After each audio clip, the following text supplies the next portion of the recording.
This next build I'd like to show off is the Power Daredevil. It is sort of on the lower end of the meta as far as DPS builds go, but it's very easy to obtain and play. This build would be considered a DPS role, and your job is to damage the boss as much as you can while obeying mechanics. For this build I use full Berserker stats on everything, Scholar Runes, and Force and Air Sigils for maximum power DPS. For food I use Bowl of Sweet and Spicy Butternut Squash Soup and Superior Sharpening Stones. I use Staff, and in my other set I have Shortbow, mostly for moving around between raid encounters, but it's not necessary. If you find you're having trouble staying alive, you can swap some Berserker's gear out for Marauders, for extra vitality at a loss of small DPS. Also, you can swap the Grandmaster trait in Critical Strikes line to Invigorating Precision, which can be extremely helpful. Also, if you're having trouble staying above 90% health for most of the time, or you're on a budget, you can exchange the Scholar Runes for Runes of the Flame Legion.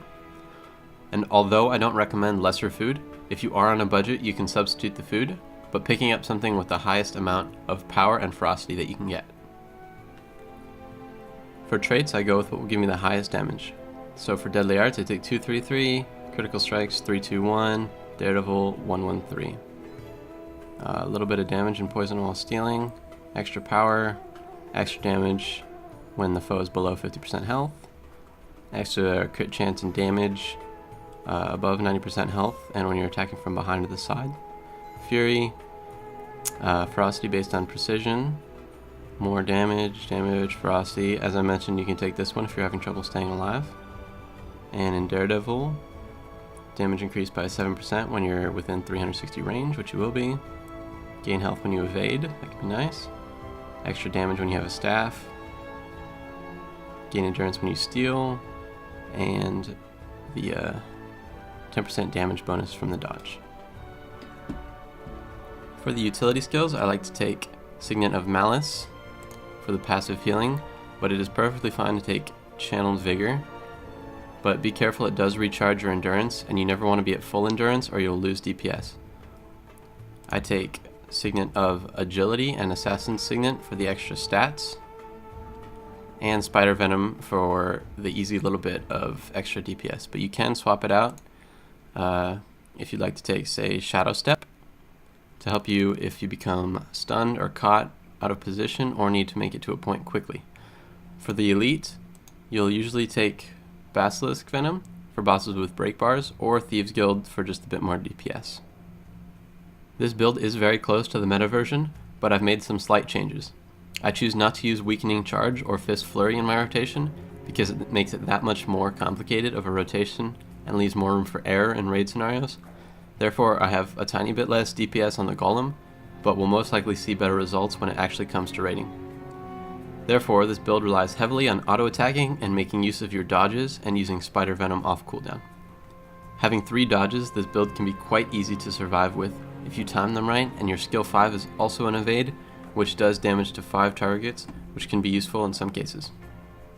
Now for the rotation. If you have Spider's Venom, you can precast that before the fight starts, as it lasts 24 seconds before it needs to be used, and then continue to cast it off cooldown throughout the entire fight. And being a Venom, it affects 5 people within a 240 radius, so try and use it near your allies so you can benefit from them also.